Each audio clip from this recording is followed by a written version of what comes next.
আমার এক পরিচিত আপু আছেন। তিনি একজন প্রতিষ্ঠিত ব্যবসায়ী, আর্থিকভাবে সচ্ছল।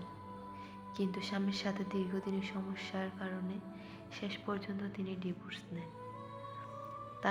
তাদের 2টি সন্তান, একটি মেয়ে বয়স 12 বছর এবং একটি ছেলে বয়স 16 বছর।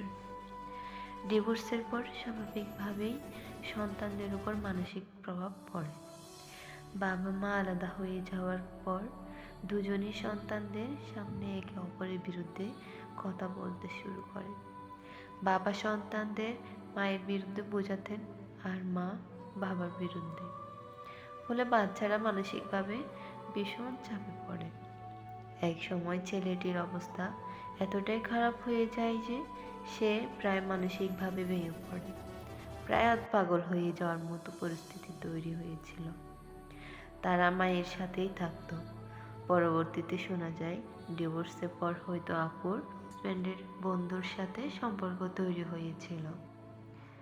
ডিভোর্সের পর আপু সন্তানদের কখনো কঠোরভাবে শাসন করতেন না। তারা যা চাইতো প্রায় সবই পেয়ে যেত। বেশিরভাগ সময় বাহির থেকে খাবার অর্ডার করে দিতেন। অতিরিক্ত আদর আর ছাড় পাওয়ার কারণে বাচ্চারা ধীরে ধীরে পড়ালেখা থেকে মনোযোগ সরিয়ে ফেলে। তারা বেশিরভাগ সময় মোবাইল ফোন নিয়ে ব্যস্ত থাকত। মায়ের কথাও আগের মতো শুনতো না। নিজেদের মতো একটি লাইফস্টাইলে অভ্যস্ত হয়ে যায়, যেখানে নিয়ন্ত্রণ, নিয়ম বা দায়িত্ববোধ খুবই কম ছিল। এরপর আপু আবার তার হাজব্যান্ডের সাথে মিল হয়ে যান। অনুষ্ঠান করে আবার একসাথে থাকা শুরু করেন।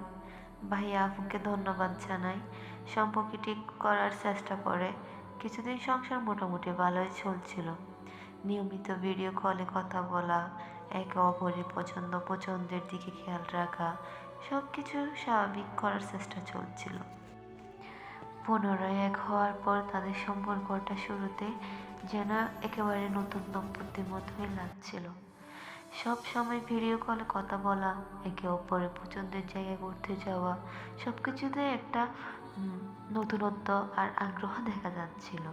মনে হচ্ছিল তারা আগের সব ভুলে নতুনভাবে শুরু করতে চায়।